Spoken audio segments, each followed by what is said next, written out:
One of the common tactics in chess is known as overloading. Now, initially it can be somewhat tricky and complicated to understand, but what we're going to do is we're going to take a look at it here and try to break it down for you. To start off, a defensive piece is said to be overloaded when it essentially has too many defensive tasks. In other words, it's being asked to do a number of things and it can only do one of them. Now, if you take a look at this board right here with white to move, see if you can figure out which piece for black is currently overloaded. You might want to hit pause for a second. Now, if you guessed the rook on e8 for black, you are correct.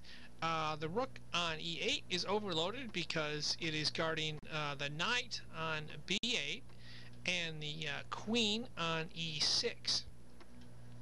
So that presents a little bit of a problem, and the problem is that the rook can only guard one of these. It can't guard both of them. While it's guarding both of them, it can only limitation-wise guard one of them. Now the next question you're going to ask is, well, how can white exploit this? Well, there are a couple of different ways white can try to go about exploiting this, and let's take a look at how each one plays out.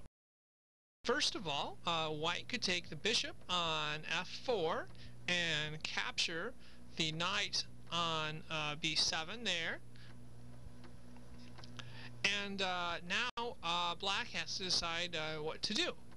Well, black has two options here. The first option is black could use his rook and recapture the bishop on b8, as it does right there. Now, this presents a little bit of a problem for black, because black has now left its queen completely exposed on the e6 square, which white will retake on the next move there. And that is a bad scenario for black, because black lost a knight and a queen, and it only gained a bishop. Now, black is essentially down a knight here, and they have some other options. One option is they could take their queen, and they could retreat with the queen or get out of the way and try to reposition it, and essentially they would be down a knight. Another option for black would be to take the queen and capture white's queen on the c4 square, as it does right there. Now white is compelled to recapture with a pawn on the c4 square, which it does right there. And then black can simply retake the bishop on the b8 square, as it does right there. And in that scenario, white ended up losing a bishop and a queen, while black lost a knight and a queen.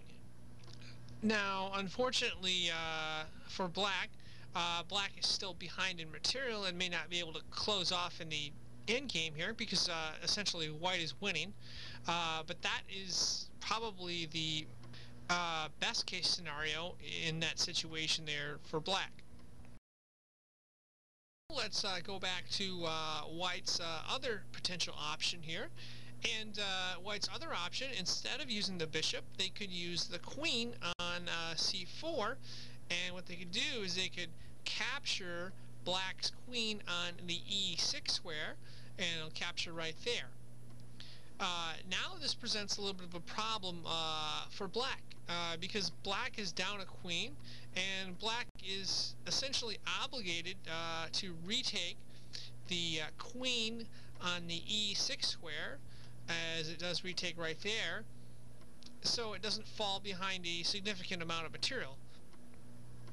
Now, after that, white's turn. White can take the bishop and capture the knight on the b8 square, which it does right there. And if we look at that exchange, in this case, black is losing a knight and a queen, and it's gaining a queen because it's getting rid of white's queen. So black is essentially trading off material and losing a knight. So that's not a good scenario either.